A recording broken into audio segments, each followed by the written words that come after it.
9টায় গণহত্যাকারী, খুনি, নির্লজ্জ ফ্যাসিস্ট হাসিনা ধানমন্ডি ৩২ নম্বর মাটির সাথে মিশে যাবে, পিনাকি ভট্টাচার্য। পিনাকি ভট্টাচার্য এক টকশোতে অত্যন্ত দৃঢ়ভাবে জানিয়েছেন, আমি স্বপ্ন দেখি আগামী বাংলাদেশ আওয়ামী লীগ থাকবে না, আওয়ামী লীগ দলই থাকবে না, আগামী বাংলাদেশ ধানমন্ডি ৩২ নম্বর থাকবে না, ওইটা মাটির সাথে মিশে যাবে।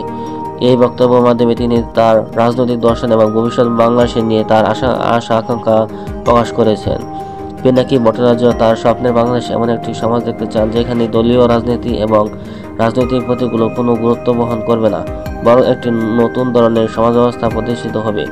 পিনাকি আরও বলেন, আমার স্বপ্নে আগামী বাংলাদেশ হবে এমন একটি রাষ্ট্র যেখানে কোনো ধরনের রাজনৈতিক বিভেদ এবং শ্রেণীভেদ থাকবে না।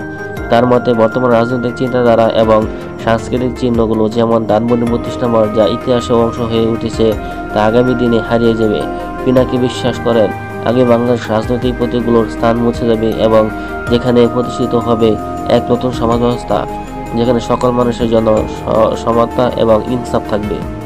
বিশ্ব রাজনীতির দিক ইঙ্গিত করে পিনাকি আরও বলেন, আগামী বাংলাদেশ হবে এমন এক দেশ যেখানে ভারতীয় অগ্রাসনের কোনো চিহ্ন থাকবে না এবং এটি হবে একটি উন্নত এবং স্বাধীন জাতির প্রতীক। তার মতে দেশের মানুষের আত্মমর্যাদা এবং স্বাধীনতা নিশ্চিত করতে হবে এবং বিদেশি হস্তক্ষেপ থেকে মুক্ত থাকতে হবে। এভাবে পিনাকি ভট্টাচার্য তার রাজনৈতিক দর্শন এবং সমাজের প্রতি পরিবর্তন দৃষ্টিকোণ তুলে ধরে একটি নতুন বাংলাদেশ গড়ার স্বপ্ন ব্যক্ত করেছেন। তার এই বক্তব্যটি বাংলাদেশের ভবিষ্যতের জন্য একটি নতুন দিশা দেখানোর ইঙ্গিত হিসেবে দেখা হচ্ছে, যেখানে রাজনৈতিক দলীয় চিন্তা এবং বিভেদকে ছাড়িয়ে গিয়ে একটি সাম্যবাদী সমাজ প্রতিষ্ঠার সাথে খোলা থাকবে। প্রিয় দেশবাসী, আসসালামু আলাইকুম। আজ রাত 9টায় গণহত্যাকারী, খুনি, নির্লজ্জ ফ্যাসিস্ট হাসিনা ছাত্রদের উদ্দেশ্যে বক্তব্য দেওয়ার খায়েশ করেছে। এই স্পর্ধার জবাব দিতে হবে। এই স্পর্ধার জবাব দেব আমরা ধানমন্ডি ৩২ নাম্বার ঘুরিয়ে দিয়ে।